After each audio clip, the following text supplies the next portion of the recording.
jeune femme dans le début de la vingtaine, vous auriez raison de ne pas vous marier, de ne pas vous abandonner à un homme. Je sais, et j'ai fait partie de ces hommes qui ont expliqué pendant de nombreux mois qu'il fallait, lorsqu'on était jeune femme et lorsqu'on était au pic de sa beauté, profiter de sa situation pour pouvoir se caser, pour pouvoir trouver un homme, pour pouvoir lui faire un enfant, bref, pour pouvoir réussir sa vie de femme. Et avec beaucoup, nous avons perpétué en fait cette idée. J'ai eu le temps de maturer, j'ai eu le temps de réfléchir et de me poser les bonnes questions. J'ai toujours dit, je ne veux pas qu'un homme de 21 ans se marie parce que je trouve qu'il n'est pas assez mature pour le faire. Je ne vois pas pourquoi je demanderais à une jeune femme de 21 ans de se marier. Je sais, on nous explique que les femmes sont beaucoup plus matures intellectuellement, elles grandissent beaucoup plus vite, c'est vrai. Mais 21 ans d'aujourd'hui, de 2024, ce n'est pas 21 ans de 1945 et encore moins 21 ans de 1850. Je m'explique. L'environnement, le contexte compte. Oui, les amis, le contexte compte et il m'aura fallu aussi du temps pour finir par l'accepter. La preuve de l'intelligence, c'est de savoir s'adapter en toutes circonstances et de cesser d'espérer, de cesser de regarder dans son passé et espérer que ce qui a été sera. Les choses changent, les situations changent, les données changent tout le temps. Et en tant qu'être humain, nous devons de nous adapter. Et il est absolument délirant, selon moi, de demander aux femmes de respecter un stéréotype qui date des années, on va dire, grand maximum des années 80, 90, alors que je sais pertinemment que les temps ont clairement changé, que la donne a totalement changé et qu'un homme de 21 ans, de 30 ans, de 35, 40 ans, voire 50 ans d'aujourd'hui n'est absolument pas le même homme. Les règles ont changé et on se doit s'adapter. Les hommes d'aujourd'hui vivent dans une société qui a totalement changé, le pouvoir économique a totalement changé, les hommes travaillent, les femmes travaillent, tout le monde travaille. Et il est ridicule de penser à une société traditionnelle quand on sait qu'un salaire, je dis bien un salaire aujourd'hui, ne permettrait pas à une famille de s'en sortir. Donc réfléchir, proposer le modèle traditionnel en expliquant aux hommes qu'il va falloir que la femme reste à la maison, c'est mettre cette femme dans une situation totalement indélicate. Je m'explique. Vous êtes un jeune homme de 30-35 ans, vous épousez une femme de 21 ans en disant « je ne veux pas qu'elle travaille, je veux qu'elle soit une femme traditionnelle, qu'elle reste à la maison ». Vous lui faites 1, 2, 3 enfants et elle se retrouve donc à 26-27 ans avec 3 enfants. Les aléas de la vie font que dans 10, dans 20 ans, vous risquez de quitter cette femme. Qu'est-ce qu'elle aura produit pendant ces années de jeunesse? Des enfants. Professionnellement, qu'est-ce qu'elle aura été? Pas grand-chose. Est-ce qu'elle pourrait s'en sortir? Difficilement. Est-ce que c'est possible? Bien sûr, tout est possible. Mais à l'évidence, une femme de 20 ans, de 21 ans, qui décide d'épouser ou qui décide de consacrer sa vie à un homme pendant les meilleures années de sa vie, c'est charitable, c'est louable, mais en aucun cas, ce n'est réaliste. Si j'ai ma fille, je ne voudrais surtout pas qu'elle dépende d'un homme d'aujourd'hui. En aucun cas. Les hommes d'aujourd'hui sont peu fiables. Et si, parce qu'il aura vu une femme sur Instagram dans 5 ans, dans 10 ans, il la quitte, qui s'occupera de ces femmes? Qui s'occupera de ses enfants? Ce n'est pas vous, ce n'est pas moi, c'est elle. Et donc, avec un peu de recul, et surtout avec un peu plus de maturité, je pense qu'il n'est pas acceptable de demander à des jeunes femmes de 21 ans de se donner corps et âme à un homme à 21 ans. Je pense qu'il faut demander aux jeunes femmes, évidemment, d'avoir des responsabilités, de se prendre en main, de trouver un homme, si possible, dans la fleur de l'âge, au moment où elles sont le plus, évidemment, propices à enfanter des enfants en bonne santé. Par contre, de continuer à allier donc leur vie de femme, n'est-ce pas, dédiée à leur époux, à une vie moderne. Est-ce que c'est facile à faire? Sans doute pas. Mais je ne vois pas d'autre solution raisonnable. Je ne demanderai pas à ma fille de tout claquer pour un homme.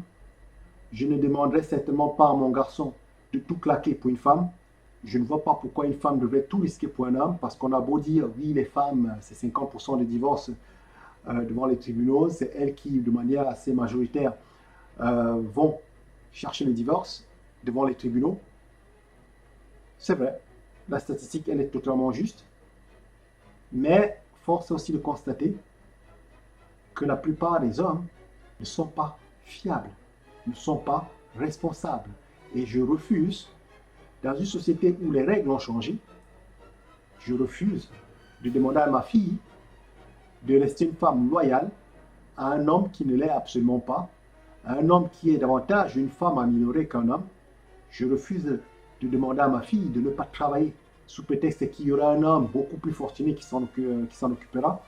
Des relations de dépendance, et notamment de dépendance monétaire, sont assez dangereuses. Force est de le constater.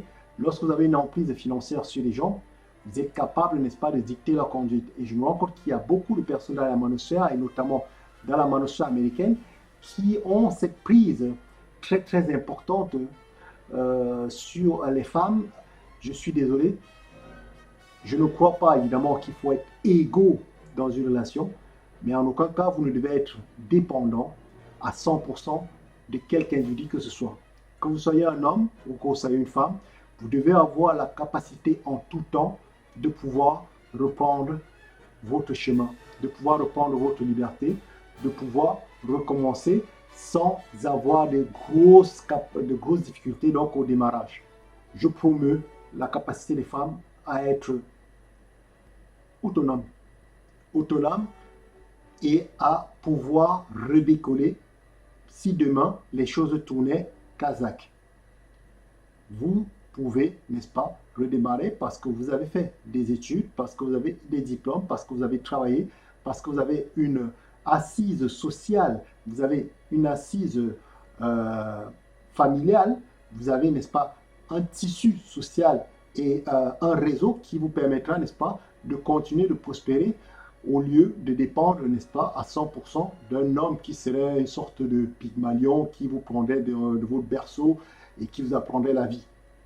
Les règles ont changé, la société traditionnelle n'existe plus, la pilule est passée par là, le chômage massif est passé par là, la globalisation ou la mondialisation est passée par là, les progrès de la médecine, les progrès, n'est-ce pas, scientifiques, technologiques qui nous permettent aujourd'hui, n'est-ce pas, de rallonger notre qualité de vie et surtout de rallonger notre durée de vie sur cette planète sont passés par là. Bref, l'environnement a changé et on ne peut plus continuer de raisonner comme en 1950, comme en 1850. On ne peut pas dire, mes grands-parents, ils étaient ensemble pendant 50 ans, nous aussi nous serons ensemble pendant 50 ans et je vais m'occuper de cette femme. C'est absolument faux. Les paramètres ont changé, nous devons changer, nous devons évoluer et c'est signe de maturité, c'est signe d'intelligence. Penser que les hommes doivent continuer à 100% s'occuper d'une famille dans le monde dans lequel on vit est absolument irréaliste. Je dis bien irréaliste. Et on ne peut pas venir ici et prêcher du bullshit aux jeunes hommes, aux jeunes femmes. Il faut être réaliste. Et voilà, je suis Maxon, je préfère la réalité, je ne veux pas raconter des conneries aux gens. Et pendant très longtemps, n'est-ce pas, j'ai souscrit à mon corps défendant, très souvent, parce que, évidemment, dans la maturation, mais je ne vais rien régner, j'assume. Mais j'ai souscrit donc à cette thèse comme quoi, en fait, une jeune femme, 21, 22 ans, devait tout faire pour se caser avec un mec puissant et patati et patata, un mec qui a bien réussi et qui s'occuperait d'elle. C'est louable, mais in fine, vous ne pouvez pas dépendre, n'est-ce pas, des sentiments d'un homme, des sentiments d'une femme, du sentiment, n'est-ce pas, de loyauté d'un homme ou d'une femme. Vous ne pouvez pas dépendre, n'est-ce pas, voilà, de cela. Vous devez pouvoir dépendre de vous, qui que vous soyez, homme comme femme. Et cela exige de vous de continuer d'être autonome, de travailler, de vous former, d'avoir un jardin secret professionnel, peu importe, mais d'avoir des compétences qui vous permettront demain dans la société de pouvoir vous relever si, par malheur, les mariages se terminent par un divorce, votre relation venait à se terminer et vous deviez absolument vous occuper seul de vos enfants. Pousser les femmes à dépendre des hommes, c'est créer des relations, n'est-ce pas, de domination totale qui ne me plaisent absolument pas. Voilà, je dois dire les choses comme je les pense. Je ne veux pas qu'une femme ou que ma fille, n'est-ce pas, soit contrainte de rester avec un homme sous prétexte qu'il serait riche et puissant et il aurait un statut, alors que clairement le type n'en a que, enfin, grosso modo, est passé à autre chose, ne l'aime pas, mais a peur de divorcer sous prétexte, a peur de divorcer parce qu'il sait que s'il la divorce, il sera obligé donc de lui reverser une bonne partie de sa fortune. On n'a qu'une seule vie et il faut la vivre. On n'en a pas 10. Ça vaut pour les hommes comme ça vaut pour les femmes. Si vous n'êtes pas heureux dans votre couple, ma foi, il est beaucoup plus important pour vous et pour votre vie, parce qu'on n'en avait qu'une, de vous réaliser, plutôt que de rester dans des relations désespérées et d'avoir ce badge d'honneur, n'est-ce pas, à 90 ans avec vos 3 petits-enfants, je ne sais pas, vos 10 petits-enfants à vos pieds. Ah ouais, j'ai passé 70 ans, n'est-ce pas, à vivre avec un type que j'aimais de moins en moins, mais au final, j'ai une belle vie. Pourquoi? Parce que j'ai mes petits-enfants qui m'entourent et patati patata. Non, ce n'est pas une belle vie si ce n'est pas une vie qui vous permet de vous réaliser. On peut être dans l'ombre d'un homme, on peut être dans l'ombre d'un homme et continuer, n'est-ce pas, d'exister. On ne doit pas devenir transparent sous prétexte qu'on est marié, sous prétexte qu'on est amoureuse. Voilà ce que je dirais à ma fille aujourd'hui. À l'évidence, on évolue et il faut être juste. Il faut simplement être juste. Les hommes peuvent tout perdre devant un tribunal.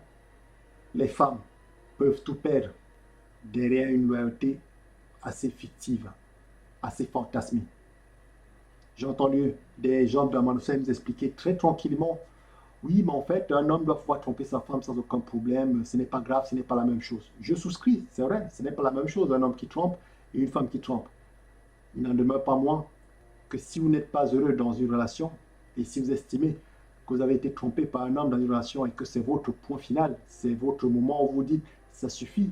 Si vous avez assez de dignité et vous vous dites, je me consacre exclusivement à cet homme et en échange, je veux la même réciprocité, le principe de réciprocité, je le comprends aussi auprès de je le comprends pour ces femmes, désormais je le comprends pour ces femmes qui disent, je me suis donné à 100% à toi et à toi exclusivement. J'attends la même chose de ta part et je n'en ai rien à cirer que ce soit tes hormones ou ceci, cela ou que ça n'ait aucune importance. Voilà ce que j'attends de toi parce que je fais ce sacrifice pour toi. Parce que tous les jours, j'ai des hommes qui me sollicitent, mais je décide de me préserver parce que je pense à notre histoire. Et il n'y a pas de raison que tu ne le fasses pas sous prétexte que tes hormones t'empêchent de le faire. Ma dignité m'empêche aussi de continuer de vivre avec toi. En Bresse, aujourd'hui il fait chaud, on ne met pas de doudoune, on s'adapte.